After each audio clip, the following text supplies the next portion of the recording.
ಉಡುಪಿಯಲ್ಲಿ ಕಾರ್ಯನಿರ್ವಹಿಸುತ್ತಿರುವ 108 ಆಂಬ್ಯುಲೆನ್ಸ್ ಸೇವೆ ದಿನದ 24 ಗಂಟೆಗಳ ಬದಲಿಗೆ ಕೇವಲ 16 ಗಂಟೆಗಳಷ್ಟೇ ಸೇವೆ ನೀಡುತ್ತಿದ್ದು ರೋಗಿಗಳು ತುರ್ತು ಸೇವೆ ಸಿಗದೆ ಪರದಾಡುವಂತಾಗಿದೆ ಎಂದು ವಿಶ್ವಶೆಟ್ಟಿ ಅಂಬಲಪಾಡಿಯವರು ಆರೋಪಿಸಿದ್ದಾರೆ.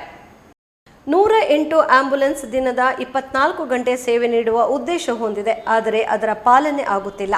ತುರ್ತು ಸಂದರ್ಭದಲ್ಲಿ 5-6 ಗಂಟೆಗಳು ಕಳೆದರೂ ಆಂಬ್ಯುಲೆನ್ಸ್ ಬರುತ್ತಿಲ್ಲ. ಇಂದು ಉಡುಪಿ ಹೊರವಲಯದ ರೋಗಿಯೊಬ್ಬರಿಗೆ ಆಸ್ಪತ್ರೆಗೆ ದಾಖಲಿಸಲು ಬೆಳಗ್ಗೆ 10 ಗಂಟೆಗೆ ಫೋನ್ ಮಾಡಿದರು. ಮಧ್ಯಾಹ್ನ 3 ಗಂಟೆಯಾದರೂ ಆಂಬ್ಯುಲೆನ್ಸ್ ಬಂದಿಲ್ಲ. ಹೀಗಾದರೆ ಬಡ ರೋಗಿಗಳ ಪ್ರಾಣ ಉಳಿಯುವುದು ಎಂಬುದನ್ನು ಸಂಬಂಧಪಟ್ಟವರು ಸ್ಪಷ್ಟಪಡಿಸಬೇಕು ಎಂದು ಸಮಾಜ ಸೇವಕ ವಿಶ್ವಶೆಟ್ಟಿ ಅಂಬಲಪಾಡಿ ಆಕ್ರೋಶ ವ್ಯಕ್ತಪಡಿಸಿದ್ದಾರೆ.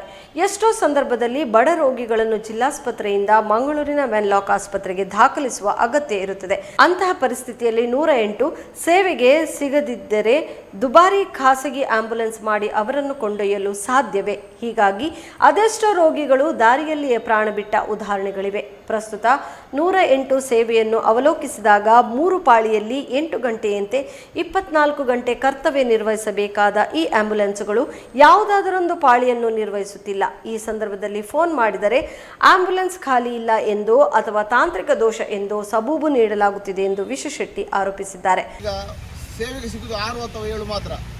ಬೇರೆ ಬೇರೆ ಶಿಫ್ಟ್ ಮುಖಾಂತರ ನೀವು ಒಂದೊಂದು ಶಿಫ್ಟನ್ನೇ ಕ್ಯಾನ್ಸಲ್ ಮಾಡ್ತಾ ಇದ್ದೀರಿ. ಇಲ್ಲಿ ರೋಗಿಗಳ ಪ್ರಾಣ, ಬೇಕಾದಷ್ಟು ಜನರು ಪ್ರಾಣ ಇತ್ತೀಚೆಗೆ ಅವರಿಗೆ ಸರಿಯಾದ ಸಮಯಕ್ಕೆ ಆಂಬ್ಯುಲೆನ್ಸ್ ಸಿಗದೆ, ಚಿಕಿತ್ಸೆ ಸಿಗದೆ ಮೃತಪಟ್ಟ ಘಟನೆಗಳು ನಡೆದಿದೆ. ಇವತ್ತಿನ ದಿವಸ ಉಡುಪಿಯ ಹೊರವಲಯದಲ್ಲಿ ಬೆಳಿಗ್ಗೆ 10 ಗಂಟೆಗೆ ಒಬ್ಬರು ಬ್ಲಡ್ ವಾಮಿಟ್ ಮಾಡುವವರಿಗೆ 108ಕ್ಕೆ ಫೋನ್ ಮಾಡಿದ್ದಾರೆ. ಈ ಹೊತ್ತಿನ ತನಕ ಕೂಡ ಆ ಜಾಗಕ್ಕೆ ಆಂಬ್ಯುಲೆನ್ಸ್ ಹೋಗಲಿಲ್ಲ. ಹಾಗಾದರೆ ಈ ಜನಸಾಮಾನ್ಯರು ಬದುಕುವುದಾದ್ರೂ ಹೇಗೆ? 108 24x7 ಅಂತ ನೀವು ಜನರಿಗೆ ಹೇಳ್ತಾ ಇದ್ದೀರಿ. ಕಳೆದ 1 ವರ್ಷದಿಂದ ಈ ಸಮಸ್ಯೆ ಆಗ್ತಾ ಉಂಟು. ಪ್ರತಿ ರಾತ್ರಿ, ಮೊನ್ನೆ ಒಂದು ದಿವಸ ರಾತ್ರಿ ಗ್ರಾಮಾಂತರ ಪ್ರದೇಶದಲ್ಲಿ ಫೋನ್ ಬಂದಾಗ ಬೆಳಿಗ್ಗೆ ರಾತ್ರಿ 12 ಗಂಟೆಗೆ ಅವರು ಫೋನ್ ಮಾಡಿದ್ರು, 4 ಗಂಟೆಗೆ ಆಂಬ್ಯುಲೆನ್ಸ್ ಸಿಕ್ಕಿದೆ ಬೆಳಗಿನ ಜಾವ. ಈ 5 ಗಂಟೆ 6 ಗಂಟೆ ಬಿಟ್ಟು ರೋಗಿಗೆ